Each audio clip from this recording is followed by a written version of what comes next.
meeting to order of the Abilene-Taylor County 911 District. If you'd join me in prayer. Father, thank you for this day and for the blessings of life that you've bestowed upon each of us. Help us to be aware of those, Father, and to hold them close and to give you thanks. Father, I pray for this board today that you would help us to make cognizant, good, common sense decisions. I pray for the administration of this board that you would be with them as they fulfill their duties to the Abilene-Taylor County 911 District. Thank you for the ones that are here to observe and to take part, and I pray, Father, that we would do nothing that would get in the way of your glory and your praise. We ask these things in Christ's name. Amen. Amen.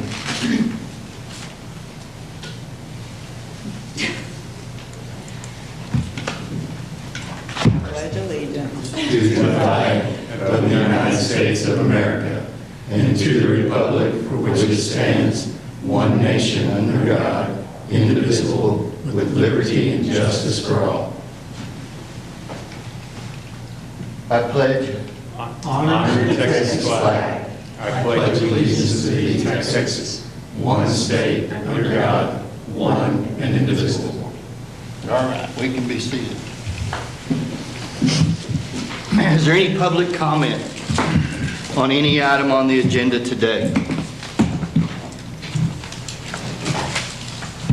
Has anybody signed up to make any comments? All right, we'll move on to the approval of the minutes from... You want to do number 3 real quick so Shauna can do her swearing in up? Oh, that's not on here. Yes, it is on here. I apologize. That's okay. If y'all will all stand and raise your right hand and then repeat after me.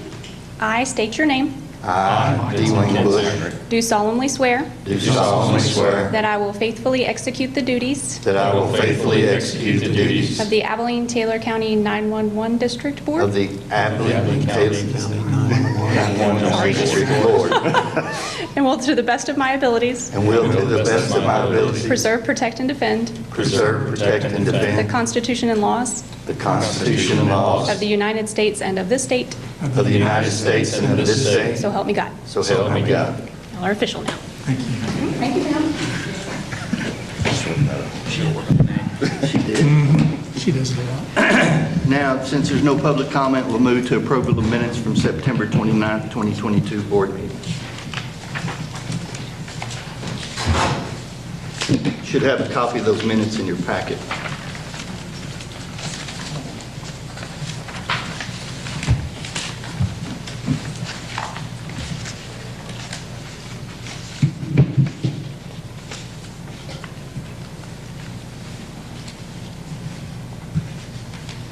Were you not here at the last meeting? I was not.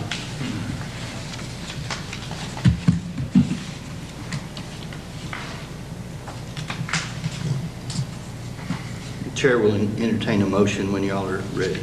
Chairman, having received these minutes in advance and having had a chance to look over them, I move that we accept the minutes. Approve the minutes. I'll second that motion. Have a motion and a second to approve the minutes from the 28th of September 2022 board meeting. All in favor of approving these minutes, say aye. Aye. Any opposed? Motion passed. Move item number...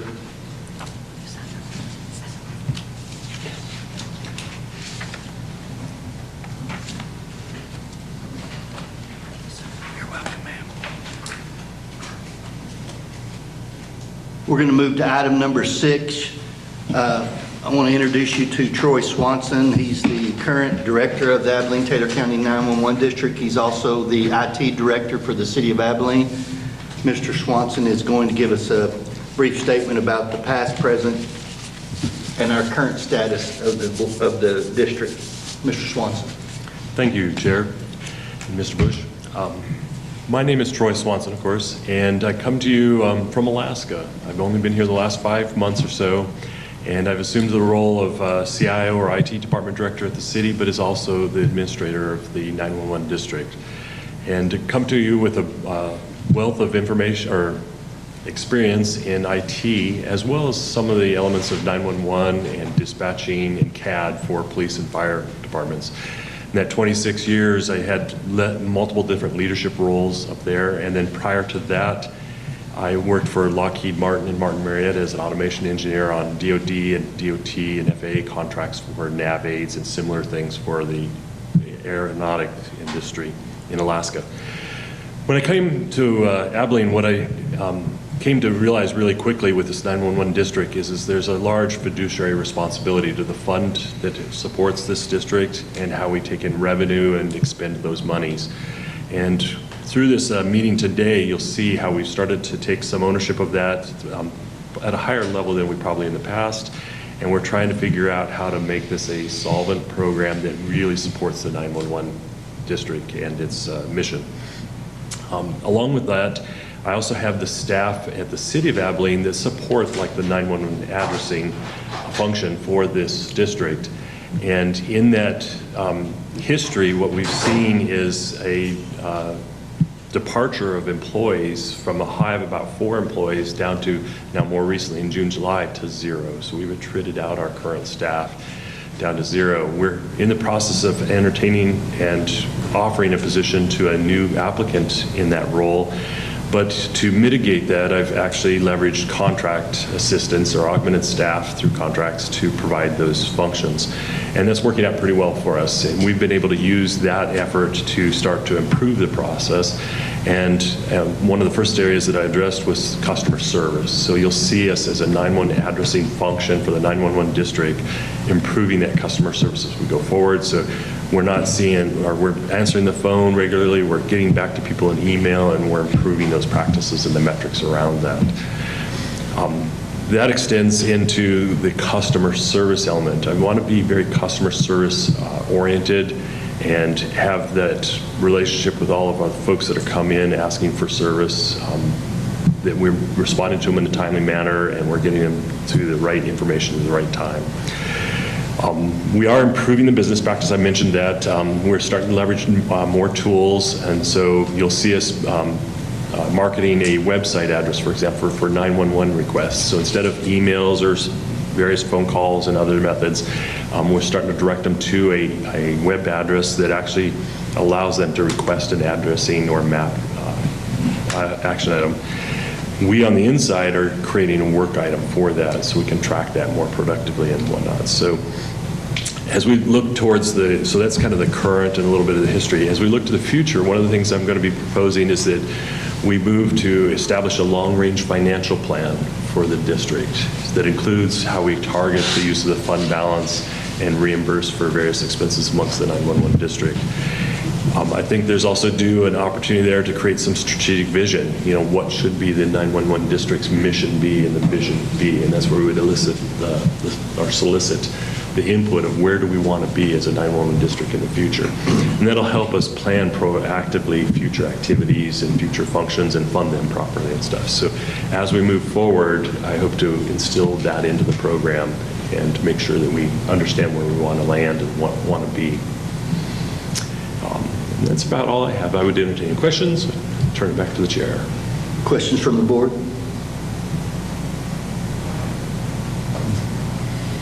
Questions for public comment from the audience? All right. We'll move to item agenda number 7. This is the appointment of Mr. Swanson to be the current director of the administrative part of our 911, Abilene-Taylor County 911 district. The board's recommendation is that we go ahead and appoint Mr. Swanson as the director to carry out the purposes of subchapter 772.308 as in the rules for the district. Any discussion? Do I have a motion? Mr. Chairman, I'd make a motion that we appoint Troy Swanson as our administrator.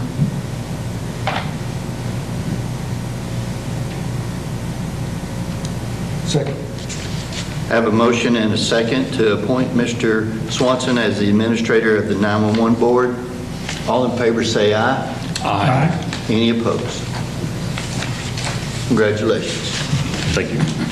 Agenda item number 8, discussion, consideration, and action regarding Taylor County Sheriff's Office Requests for main and backup eventide recorders upgrade at the cost of $92,917. Mr. Swanson. Yeah, the administration recommends awarding this or approving this action. It does provide the upgrade of a very old aging system that's deprecated. We need this to operate the system properly. And what system is that? The recorders, the recording system to be able to have immediate playback. There she is. I was like, there she is, I see her face. Yes. And historically, the board has funded this for them, but you want to say a little bit more, Steve? Not a little bit, It's our 911 recording system that we use to record all of our radio traffic and 911 and non-emergency calls. We use this information, for the calls that go forward. Our system that we have now is about 9 years old, so it's reached the end of its life. So we are needing an upgrade. How many times have we provided the upgrade to this system in the past? So we do it for both PSAPs as well, or both jurisdictions. PSAPs. And Abilene's is not due for upgrade? No, there should be next year. I think they're kind of on opposite years. Is that about that, alternate years? I think it is when I was looking through it, or whatever. They send the actual company, the vendor actually sends it to us whenever it's actually due for an upgrade. They just built a new dispatch center a few years ago, right, in 19, or that's probably when they replaced Oh, PD, yes. PD. You said it was the vendor that recommends when we need to upgrade the system and buy the new system? Yes. Okay. Is that typically, what, 9, 10 years?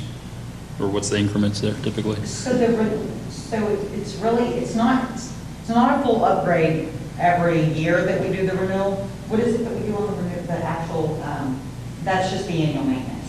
Yes, we do the annual maintenance. Just for the that's for the software. Right? Yeah, for the software maintenance. We do pay that annual for both districts. That's just an annual bill, one-time payment. And then this is just for the full upgrade of the outdated system. So these may not even be next year. In this case, I think the equipment is 9 years old, so it's Gotcha. definitely at end of life. And we do look to the vendors for recommendations on life cycle replacement. And in this case, the 911 industry typically comes out and says, this has come to an end. And they'll give us some level of warning, and we have some time to get that replaced. So Makes sense. we are taking their input on the replacement. Any more questions, comments? Chair will entertain a motion.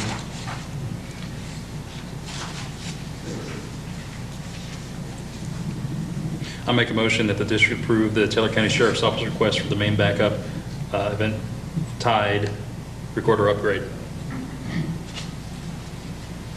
Second. Have a motion and a second to approve agenda item number 10. Any other discussion? All in favor say aye. Aye. Any opposed? Passes. Go to agenda item number 10. This is in regard to, correction, 9. Discussion and consideration and action regarding scheduled critical equipment replacement. This is for both APD and the Sheriff's Office, public safety entry points. This upgrade, as I understand, is critical for both of our law enforcement agencies in response to 911 calls. Charlotte, do you have any more information?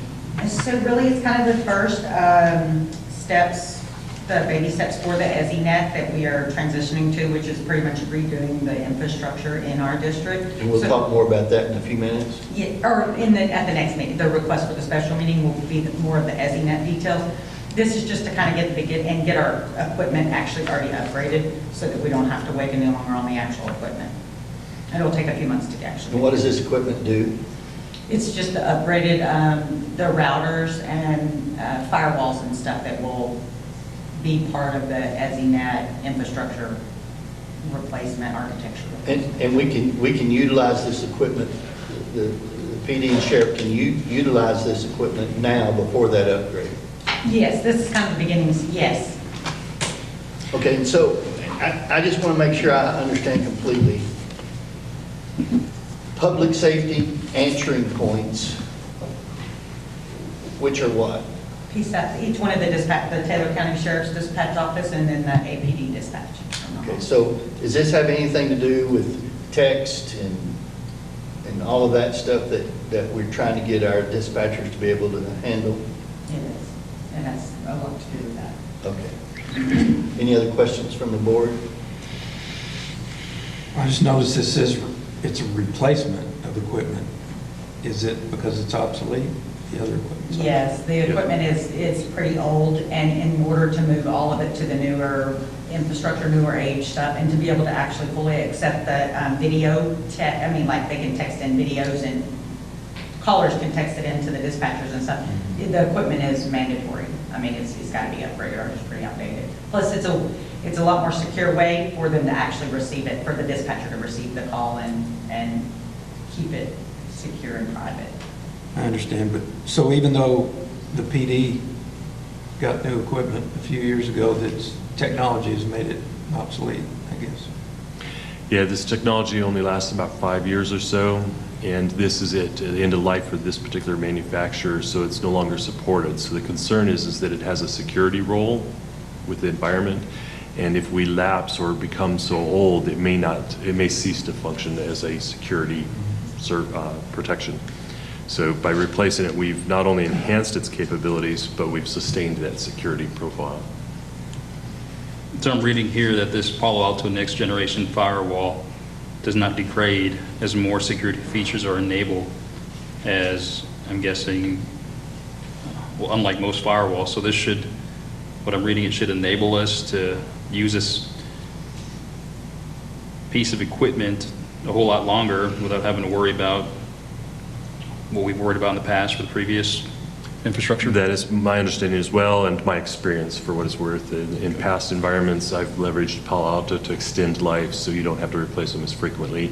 They're also a higher caliber unit, so we would actually expect better protection from a security perspective out of this device from the previous, even if it were at middle of life, say. So a better tool, a longer lasting tool. Thank you. Any other questions? Okay, we have a motion. Chairman, I move the Abilene Taylor County 911 Emergency Services District approve the critical equipment replacement at the rate of $42,318.44 reimbursement as requested. Second. Have a motion and a second. Any further discussion? If not, all in favor say aye. Aye. Any opposed? Motion carries.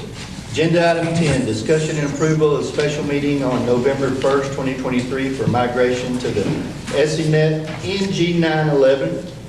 I'll turn this over to, which one of y'all want to do this? Mr. Swanson. Yes, thank you, Chair. The SENet 911 proposal is to basically embrace the new technologies that have been coming to us over the last handful of years.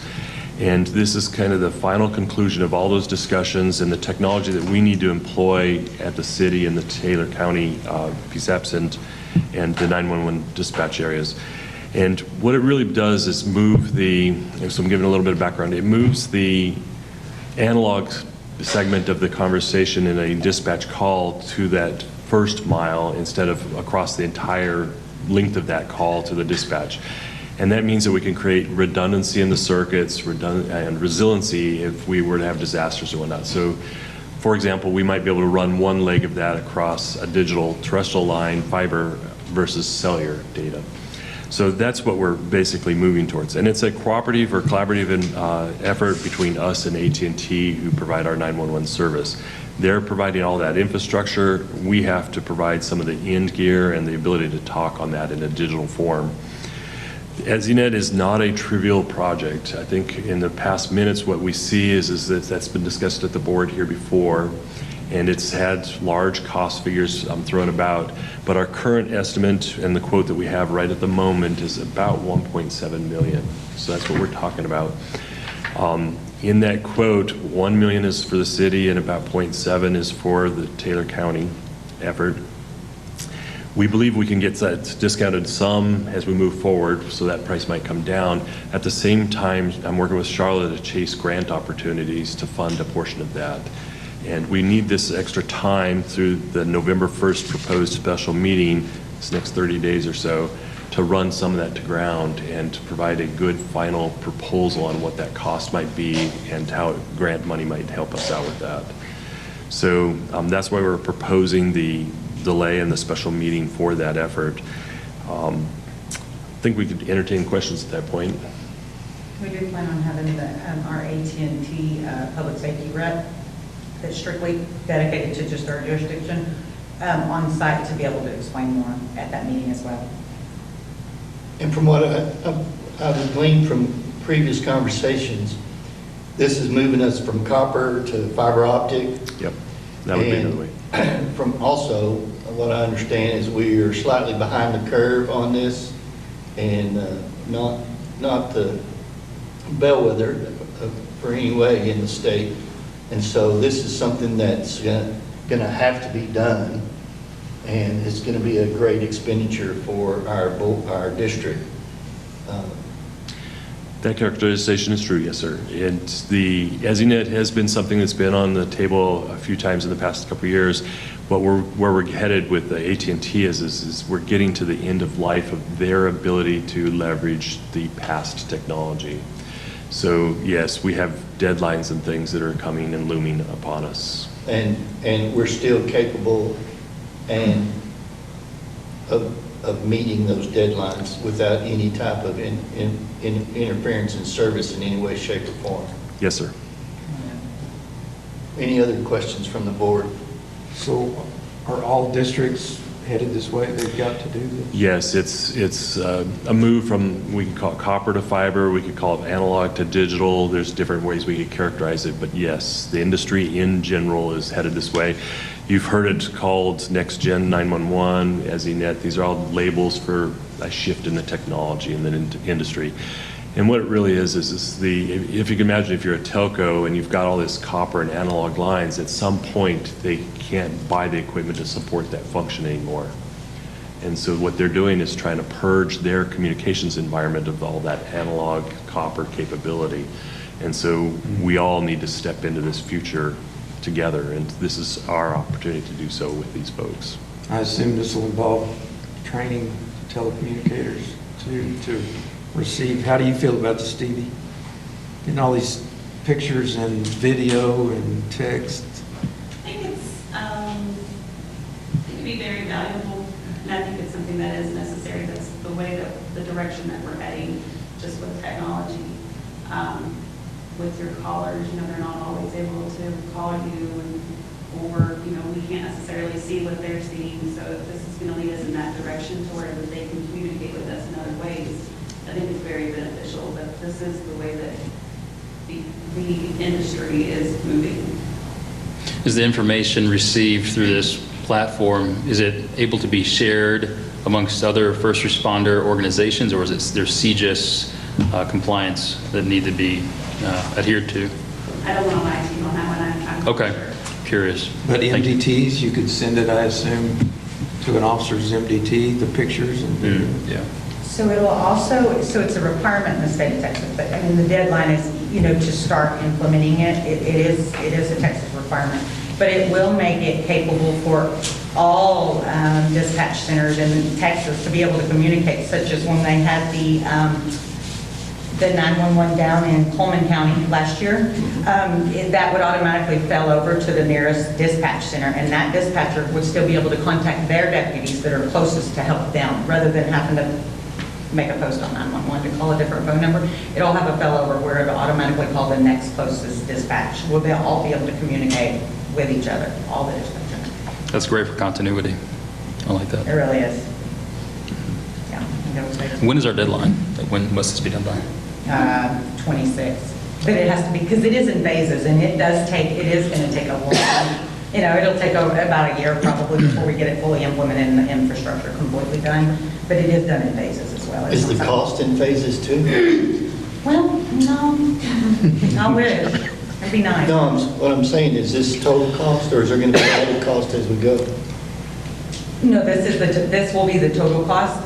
In the meantime, it'll also do away with some of our ancient vintage services we have now, so it'll also save on a monthly price once it's fully implemented and everything's done. We'll be able to do away with some older services that we're paying for, some copper services.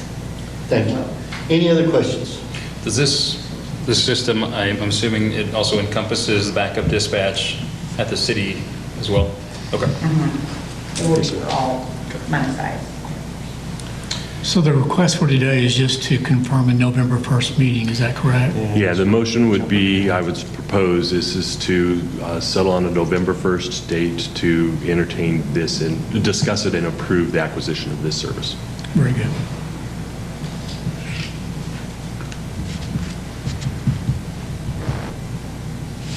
So I know I asked about the City of Abilene dispatch, but Taylor County have a backup dispatch as well? It's the one out. It's the one in City Hall, that's right. Thank you. But they're covered as well, Taylor County? Okay. It will cover that, yes. Good. All right, any other discussion, questions? All right, this motion is only to have a meeting in November. It's not to accept anything other than, this is for us to just have the meeting November 1st in regard to migration to SNet. Do I have a motion?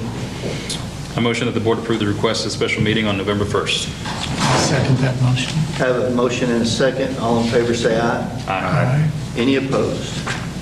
We'll plan on seeing you on November the 1st.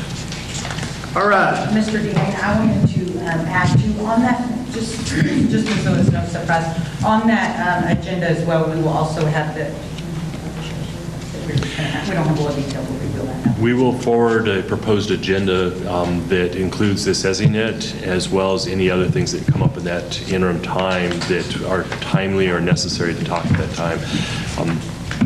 The potential for that would be to lay on the table a support for a sheriff's initiative to refund them or reimburse them on an expenditure for MDCs, and we may present information on the rates and any needs for rate changes for the 911 district. Okay. Thank you. All right. We're going to hear from our auditor. Presentation and acceptance of annual audit for the year ended September 2022. Good to see you again, sir. Good, thank you, sir.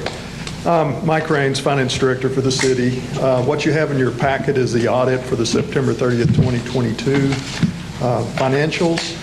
This audit was conducted in accordance with the City of Abilene's audit by Forbes. And so what you have in the first few sections is Forbes's opinion and other information they provide. Beginning on the page, it says 85 is the balance sheet for the 911 district for 2022. You'll see total assets were $5.7 million. The majority of that's cash and investments. That's about a $924,000 drop from 2021. Liabilities, you had accounts payable of about $143,000 and a fund balance of $5.5 million. The next page is your statement of revenues, expenditures, and changes in fund balance. Total revenues were $1,094,635. That's about $1.1 million below the previous year. You'll see that the wireline service fees dropped by 51% from 2021, and that's primarily from the switch the percentage of revenue charges to a flat rate, and the results of that dropped that revenue to about half.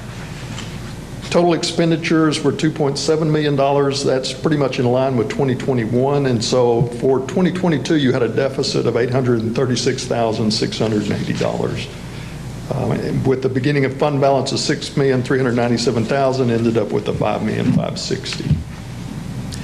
The next schedule is looking at your budget compared to the actual revenues and expenditures. You'll see revenues, we were below budget by about $959,000, and again, that's primarily because of that wireline service fee. Expenditures, you were under budget by $208,000, so overall, a $750,000 deficit in what was projected. So I'd be happy to answer any questions you have.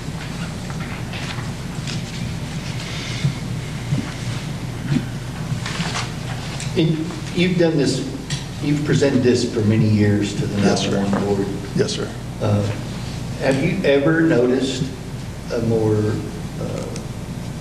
larger deficit recently than we have this year? The only time you would ever have a larger deficit if you had a lot of capital expenditures for equipment or so forth that were unusual in nature. I don't think you had that last year, so this is a fairly significant operating deficit. Yes. Very, very significant. Yes, sir. Yes, sir. So, Mr. Raines, that deficit, does it cause you any alarm or concern? I believe you need to look at your policy. If your intent is to lower fund balance, you're doing a very good job of it. If your intent is to not have a deficit year after year, I think the rate structure needs to be looked at again, or expenditures. Thank you. Any other questions? I have a question, not necessarily for the auditor, but for the administration. It seems like when we voted to go to a flat rate instead of a percentage, that it was because AT&T had raised their rates so much that a percentage was going to just be astronomical. Did we not adjust enough with our flat rate, or do we need a bigger flat rate?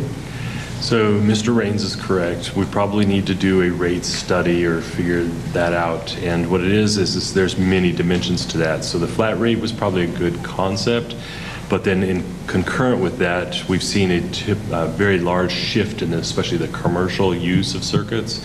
So a good example is we hear people talk about voice over IP, right? Where they might have had 20 lines of copper before, now they have one line of fiber. And thus AT&T, from what we can tell from a commercial perspective, upped their rates for that commercial line, but our rate being fixed didn't really work with that particular new scenario where they've upped a particular rate, we stayed fixed.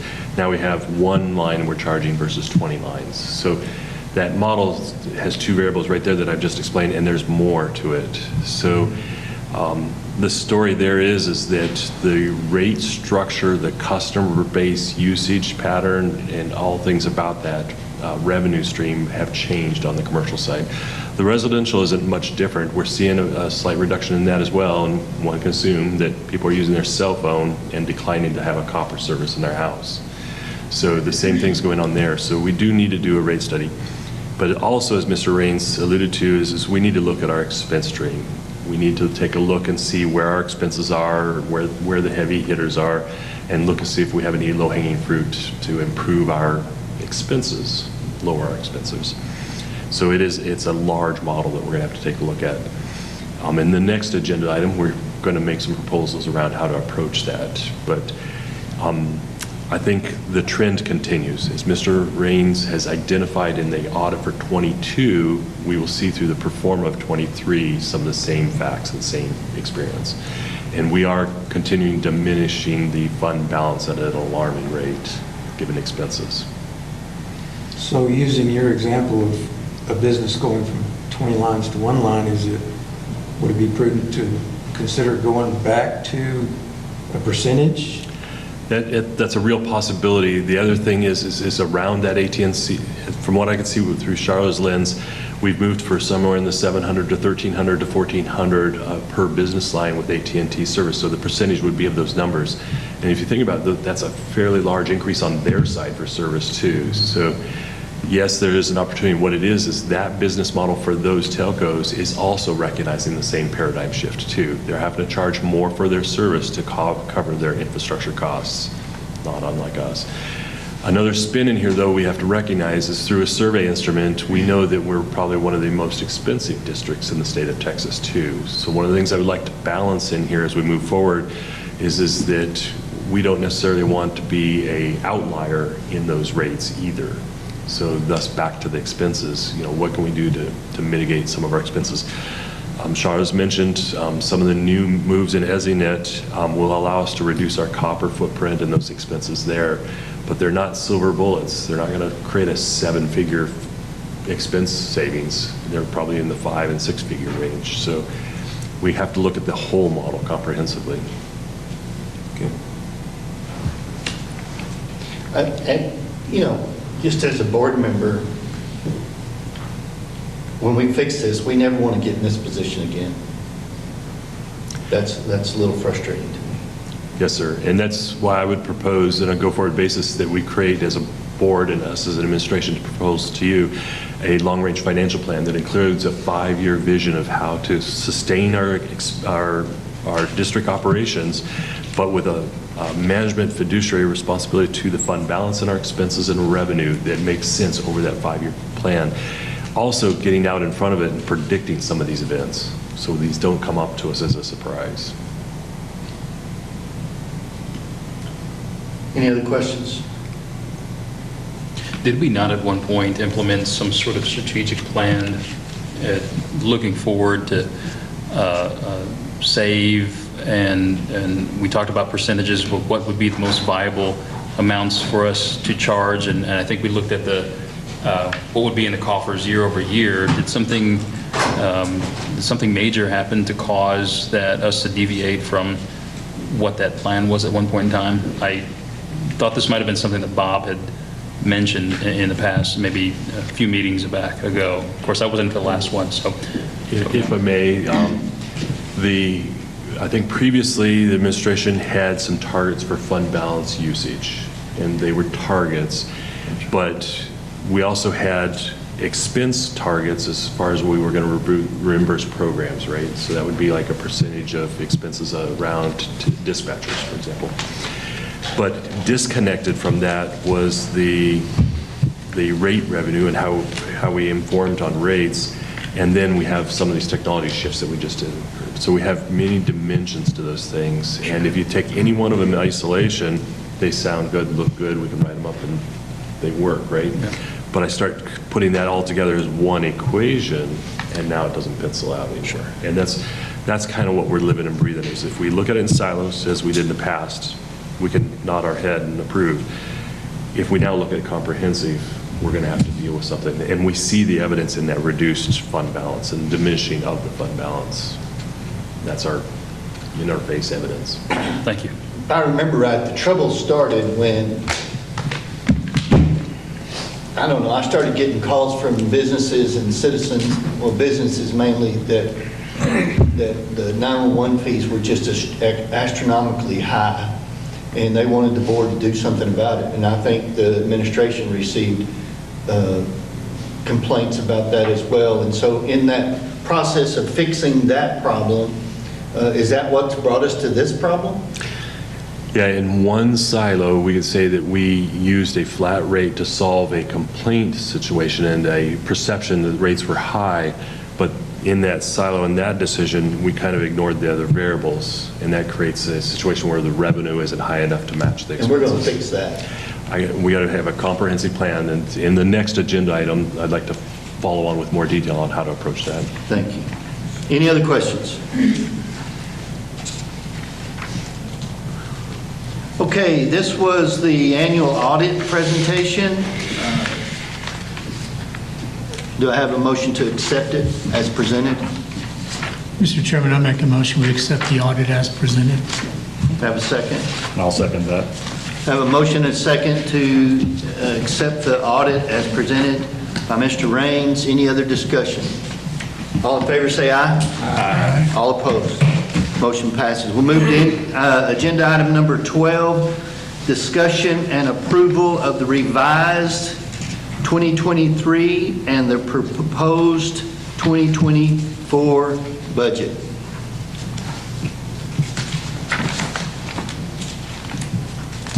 Who's going to present that to us? I will, sir. On the page after the agenda item, you'll see a table or a schedule of values and columns. And on that, you'll start to see the follow-on to the audit. So the 23 original budget, the left-hand column, you'll see that we have a fund balance of the 5.2 million approximately, and some expenditures. And then down below, you'll see our projected revenues of 2.8 and our total expenditures year-to-date of 3. So you can see we're over by that 168 in red at the bottom. And then you look at the revised and you can see what the reality of things occurred.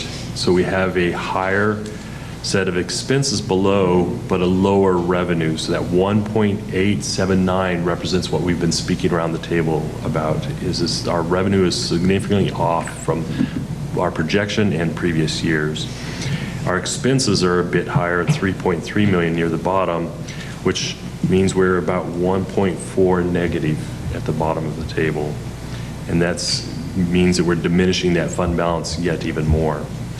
We go on to a projected 24, and we can see at the top, we start back up at the top in the third column, our fund balance now is diminished in a forecast basis for 24 to 4.1 million.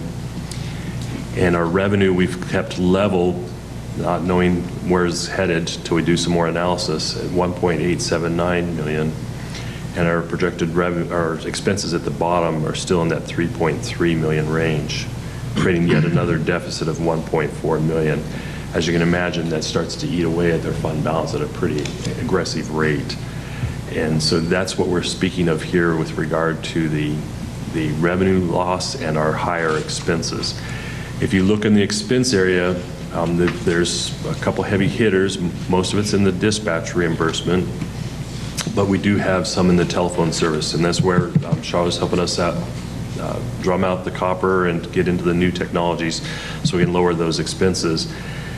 But it's probably going to take a completely different approach in how to do the dispatcher replacements and our rate revenue, and re-engineering that to be more appropriately sized and proper given the new paradigm shifts in technologies. So we're proposing at this time that we don't have enough information to make significant rate changes, and the proposal for the administration, or recommendation administration, is to sustain the current budget for 24.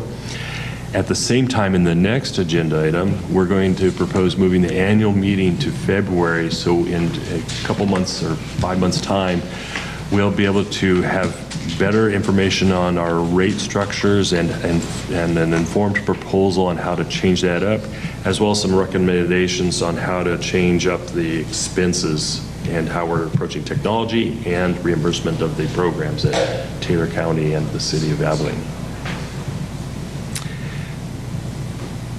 And to sum up in shorter words, our recommendation is to approve, as written, the 23 revised budget and the proposed 2024 budget. It is our intent to be able to reimburse at these budget amounts continuing through 24 at these rates. And if we have to do a rate change either in November or February, we have time to do that properly. So, Mr. Swanson, I guess the big question is, if we continue to see a reduction in our fund balance, is there a fear we're going to run out of money before we make the changes necessary? Yes, sir. We will have to take corrective action. Okay. If we do the same old, it's not going to result in anything good. We're going to I realize if we make no changes over the next several years, we're going to run out of money. But if we make the changes in February based upon the new numbers and the new evaluations, do you believe that we're going to be sufficiently funded in our fund balance at that time? Yes, and I would work with the board to establish a vision and a program and a long-range financial plan that has us build a fund balance target. We'd have a purpose-driven rate revenue structure that recognizes our expenses but also contributes positively to a fund balance target, a positive one. Would it make sense to increase revenues now and then adjust at our next meeting? Because the next agenda item is item number 13 is setting our fees. Should we be looking at that prior to approving the budget? We've considered that, and what we have is the revenue model's changed so substantially that it's taken us time to actually come to grips with that. And we're actually filling another position in accounting and 911 board support in our division that's dedicated to this function as well. And it's through that new hire in accounting that we hope to achieve that revenue model forecast. Okay. I think the question on the table to answer a different way is shall we make a rate change today, November, or February? Today, because we're only really talking about 30 days to November, I can probably make a better, more informed decision in 30 days than I could today. I don't want to create a rate change shock amongst our telcos by changing the rate frequently. I would rather do that in an informed and rational way that sets targets that are appropriate. November's aggressive. I'll give you that. But that would be one of our goals. If I can't make November, I would ensure that February is that much more mature in its proposal and it's more long-standing. I also don't want to necessarily make a decision or propose a decision in November and then have to revisit it again in February too. That's another way we create rate shock in the industry by changing rates multiple times. So even though we could do a kind of a quick punt and fix something, it may not be the best thing. We don't want to go changing things multiple times, Yeah, is what you're saying. Okay. Do I, it's equivalent of asking ourselves, do I raise commercial rates or residential rates? How much? Which one's going to solve the problem? Well, quick math is we're 80% short. If we just bumped rates up by 80%, that would at least cover the gap for now, but the analysis might be better. Yeah. So one thing to note too is, so they had 91 days from the day they received the letter from us about rate changes. Any kind of telcos have this. And so once they receive it, so our rates, these actual rates didn't become effective until January the 19th. However, with that being said, there's always the few that don't get the communication. And so monthly, we're still getting incorrect rates and super old rates. Right. And then a lot of them want to pay us the 50 cent, which is the wireless that's paid to the state. So it takes months before the actual rate. So even if we did change it in November, it would It's gonna still take be a while. one. Yeah. So it hasn't been a full year at this actual rate, but we don't want to also shock the citizens with just this Understood. huge. Okay, so November There's 1st will be the goal to set this. Yeah, November 1st would be a good aggressive target. February, we definitely want to be truly on a path towards a final solution that's got long-range financial plan in it. Yeah, and I support that we need better information before we make a decision. The last time we changed rates, there was an assumption that there would be sufficient revenue. We're finding there's not. And so there's got to be one of two things or a combination of we either have to increase revenue or we have to decrease spending or both. And so before we make a really major decision on either of those, I think we need better numbers.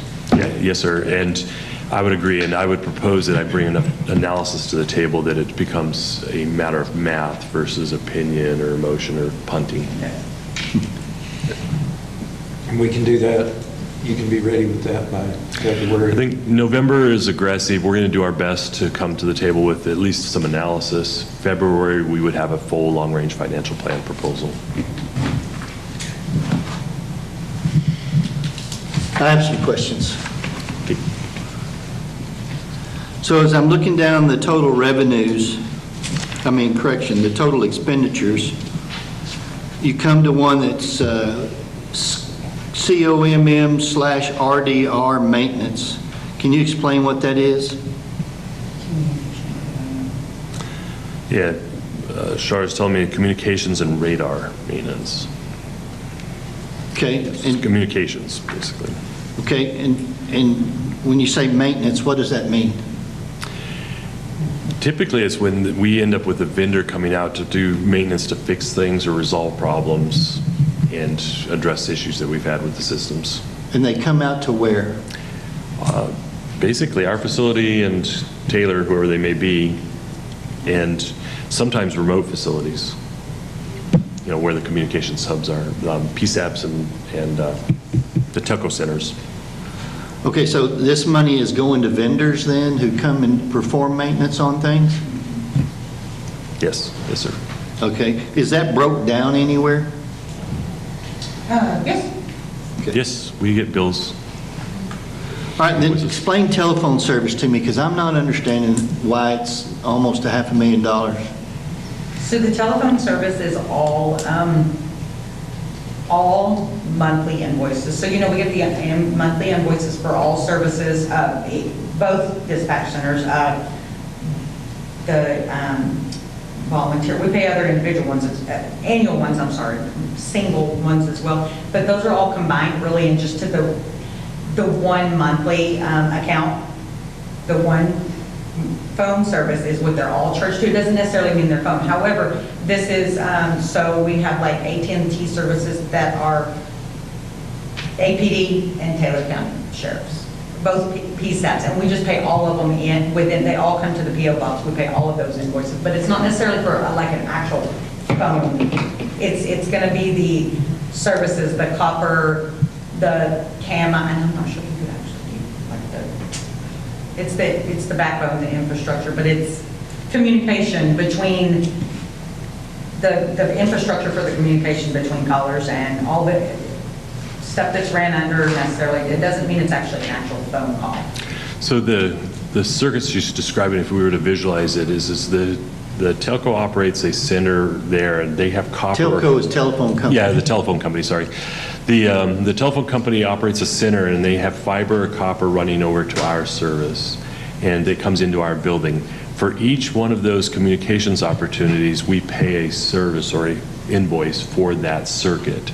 And we have many circuits that support this 911 function, and they land sometimes in our facility at the police department over on First. They land at City Hall, they land at Taylor County at their building. And we pay for all those different circuits to make that work. And there's circuits that go from them to us and us to county. Every one of those becomes part of that invoicing. And what's happening over time, the growth on that expense has been that they're charging more and more for that copper capability. And what we want to do through that one that we've already approved on the recorder and the other 911 Palo Alto box, as well as some of the other services we're engaged in, is to shift from that copper to a fiber solution. They charge less for those services, and then we can take and consolidate those circuits. So if I had 6 copper circuits, I might be able to now buy only 1 fiber circuit. So That's how we're one of the reducing reasons why costs. this is so high is because we're behind the curve on next gen.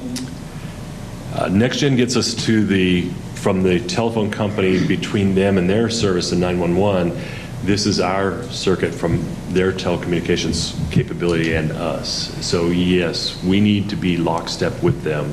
Who pays for that refurbishing of those wires? That's the telecommunication, that's why we're paying the service. We're paying to be on their highway, their telecommunication highway. For example. So in other words, we have to pay more because they haven't switched to fiber optic? Yeah, it's a unique industry trend in technology. We'll find a vendor, doesn't matter if it's software, hardware, in this case copper or fiber, they'll tend to try and price customers out of that technology to make it unaffordable to stay on the old stuff, so they move to the new things. Okay, and why haven't we moved to the new things sooner? We need that gear that we spoke of earlier, that's the Cisco router or replacement, all that stuff. We need to have that gear to hook fiber up to a device instead of copper up to a device. So you can imagine I have to have old technology on this piece, and I have to have new technology on this piece. So we had to replace this gear too to receive that new fiber. What was the 2022 cost of telephone service? I believe it's on our sheet here.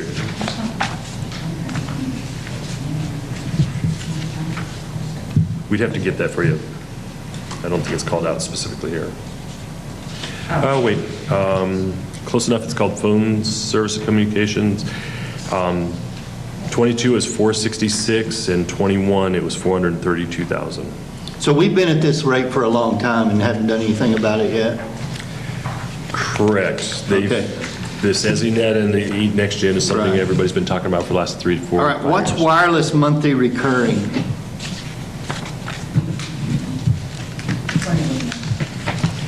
It's the next one after the $450,000. It's $15,000. $15,000.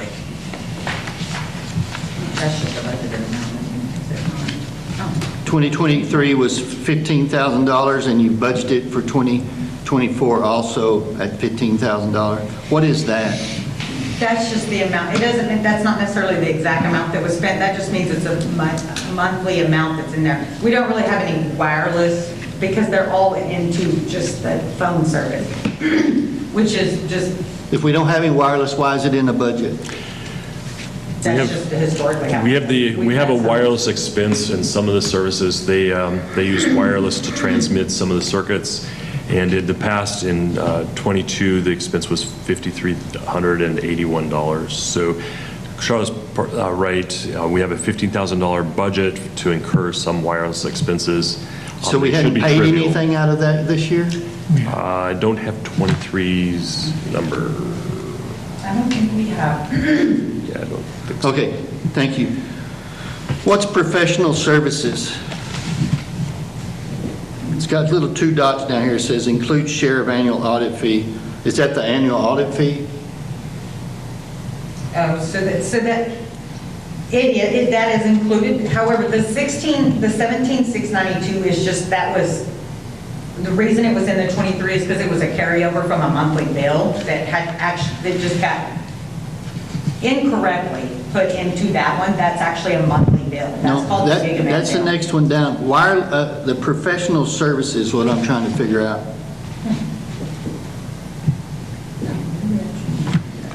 Professional services is this one here. $6,990 in 2023. So far in 2023, we've only used $1,409, and the budget for 2024 is $1,409. AT&T. I'm not arguing with the numbers, I'm just trying to figure out what Is that what professional services is. We're looking at this one here. Oh, okay. We're getting on the right line, sorry. Okay. So, yes, that was AT&T, work on the. So we engage AT&T to do certain things for us, and it's equivalent of augmented staff. When we can't do the work, we ask them to do the work. And this Augmented would be- staff in what way? So say we have to do something to the network and we have to configure a box differently than it is today so it can work tomorrow, and we don't have that personnel and that skill, so we'll engage AT&T and reimburse them to perform that job for us. So we maintain a budget to accomplish that, and in this last year in '22 in our audit, it's looking like we spent approximately $6,139 in that kind of Thank you. service. And then now we can go to the 17,692. I noticed we didn't have anything in the budget originally, but the revised budget's got 17,692. What is other special services and materials?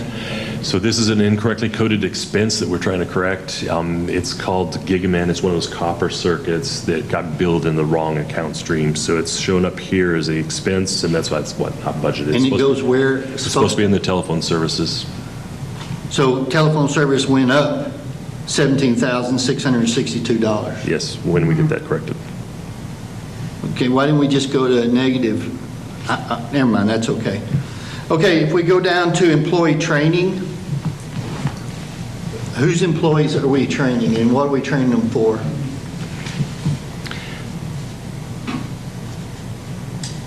That's Blake. There's $25,000 in the budget in 2023 original. The revised has less than that. I'm just trying to figure out what that training and who got trained and what it was trained for.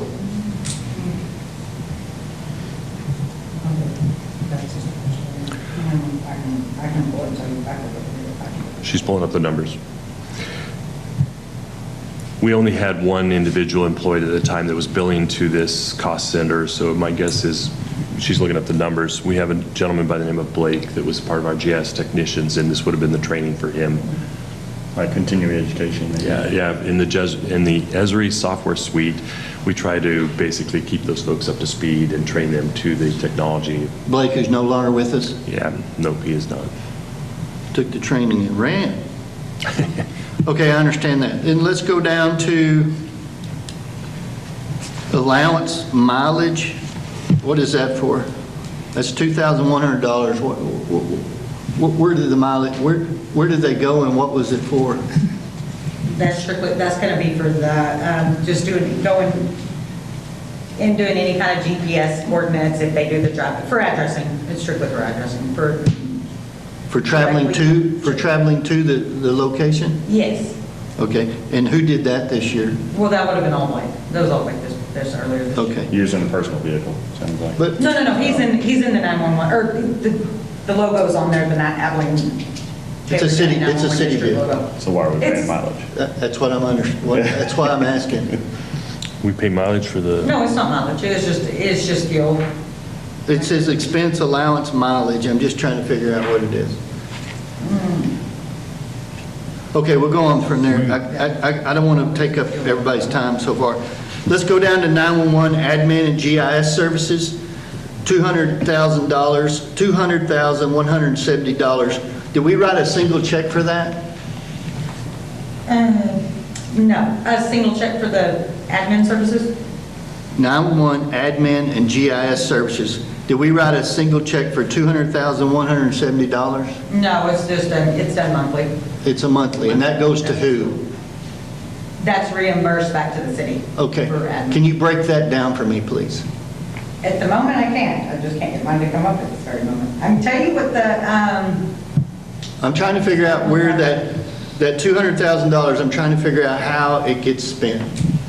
And we've talked about this. Yes, correct. And so that's what I'd like to get in front of the board is how that is spent. Okay, so these next three items we could probably speak to synonymously. Basically, what happens is the 911 board approves a budgeted expense for these three disciplines. So, Yeah, dispatchers, I understand. Yeah, and so- All I'm interested in right now is the admin and GIS services. How does that get spent and how's it broken Okay. down? Yes, sir.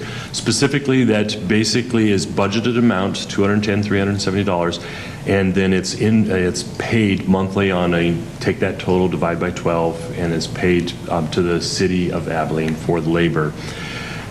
That is the intent.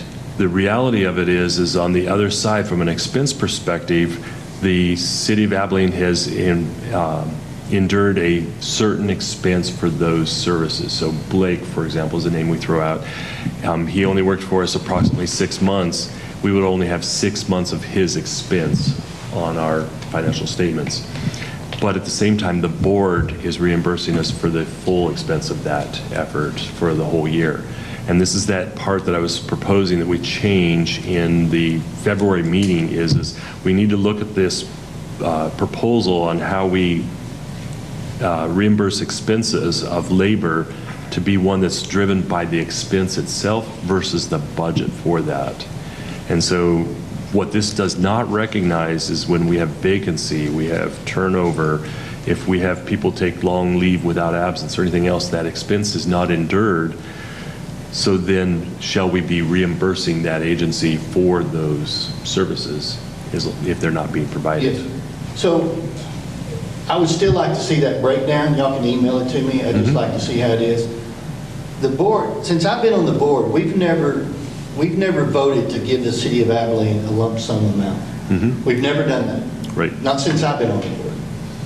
All we've done is we funded certain positions within the city to get those things done.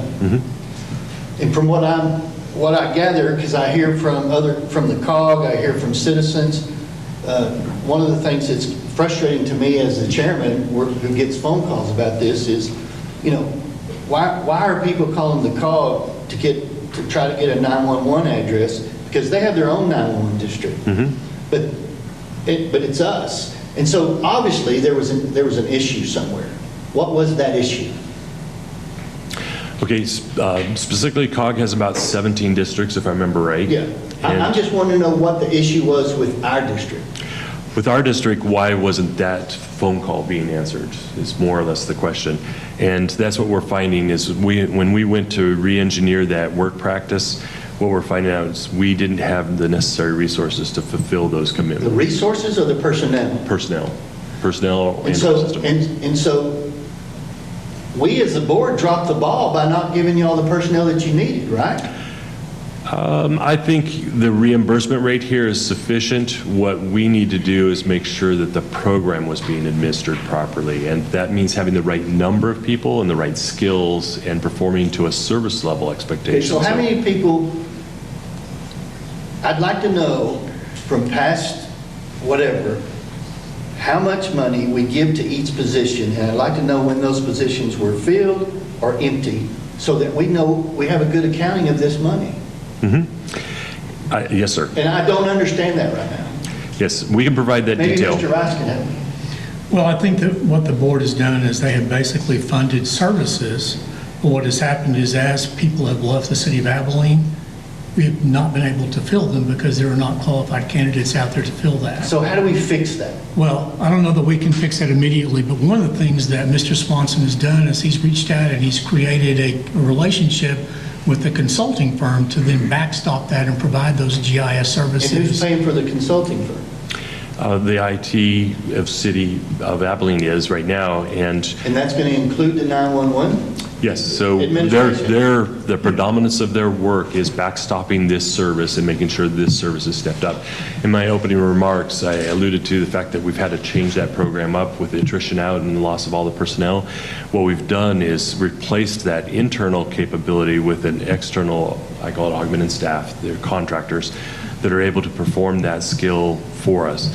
What we did through that is recognize that we had a backlog of this 911 address and request. So I haven't been here long enough to know, but what I assume today is that we probably weren't appropriately addressing that service level. So when I stepped in and started performing this function, I used this vendor to step up our game and start providing that function on a go-forward basis at the service levels expected. Now, when we speak of this number, one of the things, right now, it was budgeted as percentage of personnel. So when I provide that spreadsheet, what I hope to do is provide the spreadsheet that shows the budget and the components that contributed to this $210,000 budget, but then I want to show the expenses that we've actually endured. You know, all the expenses that we've incurred with regard to the labor as well as this augmented staff capability. It is substantially less than that. So what I'm also proposing from a 911 district administration is that on my other hat, my expenses are not this, they are something else.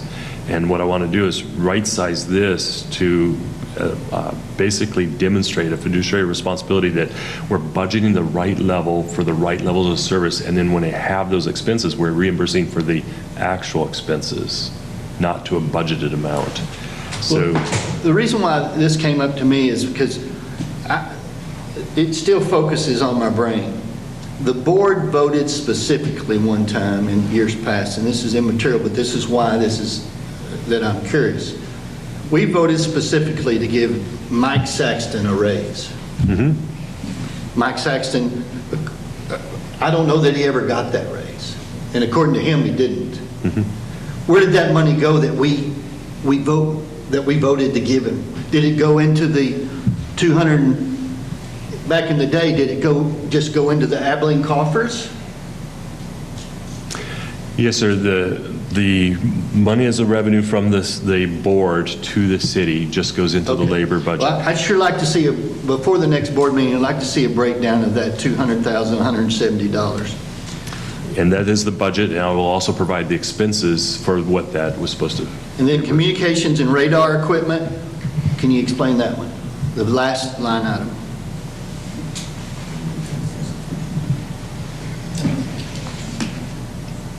So this one here? So it's, we'll have to take a look at the details on that and provide the invoices. I mean, that's $250,000. And it was originally $315,405, and then you have budgeted for 2024, $257,000. I'd just like to know what that is, because that seems redundant to me. If we're buying new equipment, we should know what the equipment is. We will provide a breakdown of exactly Does what that make is. sense? Yes. Okay. That's all the questions I have in regard to these two budgets. I have just one general comment, and we mentioned this, talked about it before the meeting, even as a volunteer fireman, it would be nice to see a line item on here that would support some of the local volunteer fire departments out here. And I don't know, as end users of the 911 system, and I don't know exactly how that could be spent or what it would be, but it would be nice to see some of these funds being able to be pushed over to that to help out departments that are strictly using fundraising and have no other real source of money, except for a little bit of money from the county. But it'd be nice to see that on there as well when we go through it. And I have no opposition to that whatsoever, as long as it stays within the statute. Sure. We Oh, no, we have a absolutely. statute that's very clear. Understood. About how that goes, and we have to be really careful about setting precedents. Understood.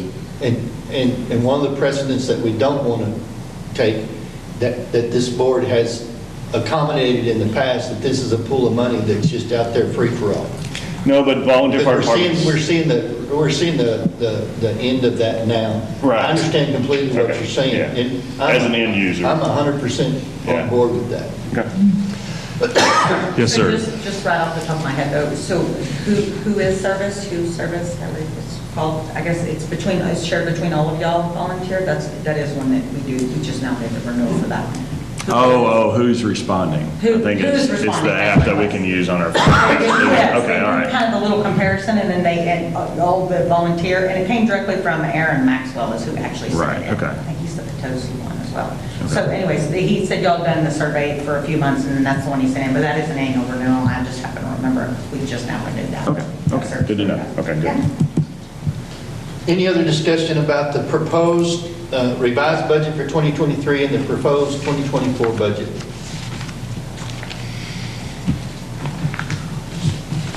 Would it hurt to put this budget off? I mean, we can do the revised budget now for 2023, but would it hurt to put this, approving the 2024 budget until we have I have some answers, and I don't know if anybody else is interested, but until I have some answers to these, I would feel more comfortable with that. But at the same point in time, I don't know what that would do to y'all's administration part, and I don't want to mess that up in any way, shape, or form. If I could speak to that moment, I would concur with that. We could come up with all the answers to the questions you've had and more detailed information. We could present that at the special meeting November 1st. So I think it would be appropriate to entertain a motion to do the final budget approval for 24 at the November 1 special meeting. Okay, do we want to go ahead and approve the revised budget for 2023? I would recommend doing so. Okay, y'all heard what Mr. Swanson said, you've heard my concerns. What's the board's pleasure?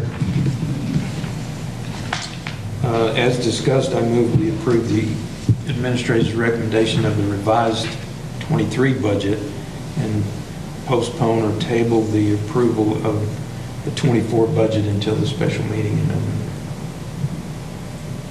Do you have a second? I'll second that.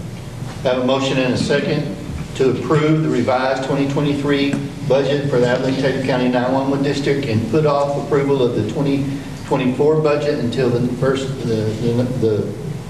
meeting November 1st. Any other discussion?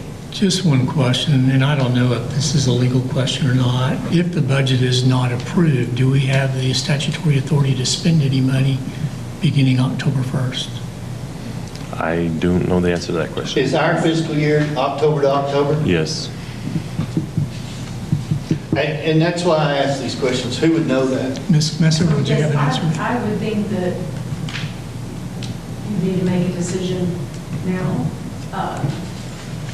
because I was thinking January fiscal year, I wasn't thinking October, and I know we all, Yeah. the city runs on October fiscal year, So if our fiscal year begins Sunday and this budget is not approved, do we have the statutory authority to spend any money See, October 1st? I can't say for sure that you do. Yeah. And that's why I feel safer if you could approve it, because I'm thinking you could probably amend it, if you need to amend it in November. But I can't say definitively, yes. Yeah. I'll put it that way. So that is my fear, is that we will not have the statutory authority to write any checks beginning October 1st if we don't approve some type of budget.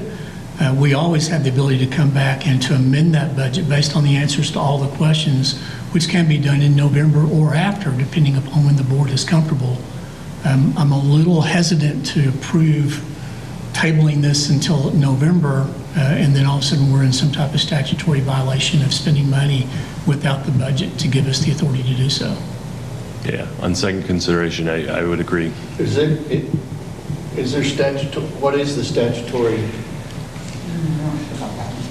I think we're mutually not sure on that. So Yeah. the safer bet would be to approve and then with an intent to amend if necessary. And it can be amended. Oh, absolutely. Yes. Are we looking at any major expenditures this month, next October? We have- Well, we have daily invoices that we pay. Okay. There's salaries in there too, I think, so. Yeah, there's monthly expenses that are in excess of 5 figures. All right, we have a motion and a second on the floor. I think Robert's Rules of Order, and I may be wrong about this, is that you can withdraw your motion in regard to this new information. Is that right? Withdraw the motion, if he chooses to, we can then vote. We haven't voted yet. Yeah. Judge Crowley, do you know the answer to that question? Well, I would probably defer to Kelly. I think she knows Robert's rules a little bit better. The county kind of uses some amended patchwork rules, but it's my understanding we would all motion. Well, and what I thought you were asking about was, I thought you were asking her about the budget. As far as the No, rules, just spending technically, money. any city board, and this sort of, all of our boards are different, this board is unique because it's city and county together, but we follow the council rules of procedure, not even Robert's rules, but it's a very simplified version of Robert's rules. So you may withdraw your motion, you may not withdraw your motion, and then we have a motion and a second, as Chairman Bush has stated, and then we have a vote. And so it's up to you whether you want to do that or. I was also asking whether he knew if he could spend money in '24 before you approved the budget, but I wouldn't think so. probably not. Yeah, I think that's a major concern. So the motion on the table now, if I remember correctly, is just to approve the revised 23 budget. Is that And correct? table the 24. Yeah, so I withdraw that motion. Okay. And I can withdraw the second from that as well. Okay. I think we're good for the cameras and the recording machine. Do I have a second motion on the floor? The motion would be then to approve the administration's recommendation in our packet here to approve the revised 23 budget and the proposed 24 budget with the understanding that it can be amended if necessary. Second. Have a motion and a second. Any further discussion or questions for our administration? If not, all in favor say aye. Aye. Any opposed? Motion carries. We'll move to the next item number. It's discussion and approval of MERS service fee for 2024. Apparently, there's no change in that. We've already heard the discussion. Is there any more questions for our administration on the administration fee?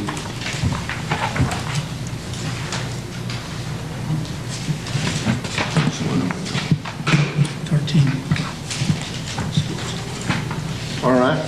I would entertain a motion.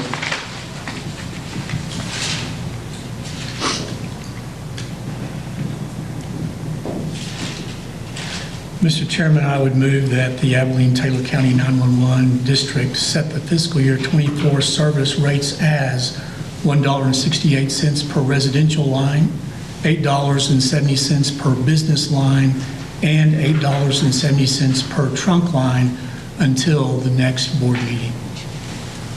All right. Any other discussion? Do I have a second? I'll second that. All right. All in favor say aye. Aye. Any opposed? All right, we moved to agenda item number 14. This is discussion and approval of annual board meeting being held in February instead of September and October when it's historically been held in the past. In my opinion, I think this is a great idea because historically what happens is when I bring the Abilene-Taylor County 911 district budget before Commissioners Court, it's always after the fact. And so we'd like to get this done in February. I'm in favor of getting this done in February so that we can all have a year and then have the time to submit those budgets to our agencies. I think the Abilene sends it to City Council, if I'm not mistaken. And so that's my opinion on this. Is there any other thoughts from the board? I would concur with the chairman. I think this is a much better practice, and I support the recommendation.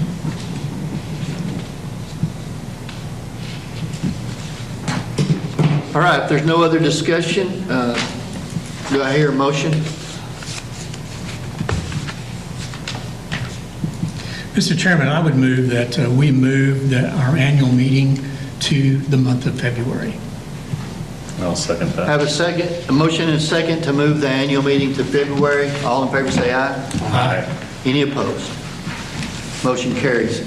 Item number 15, public hearing, continuation of the district and the 911 emergency fee.